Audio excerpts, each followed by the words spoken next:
Assalamu Walaikum. Hello friends, how are you? Welcome back to my another video.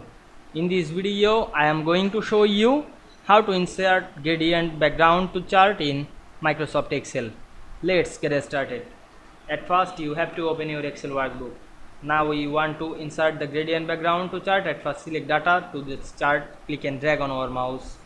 Then go to the insert menu, then select the recommended chart option.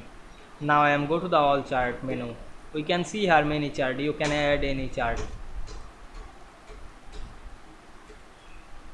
Now I am select the area chart and select the area, then click OK. Now we can see here a chart. You want to change the background gradient. Now I am firstly change the chart title. Then click right button, go to the format chart area option, then go to the fill and line option, enable the fill, choose the gradient fill. We can see here the gradient color. You can change the color.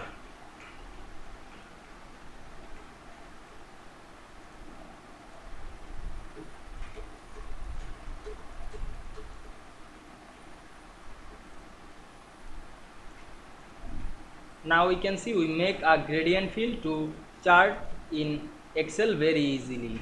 I hope you enjoyed my video. Please like, comment, share and subscribe my channel. Thanks for watching.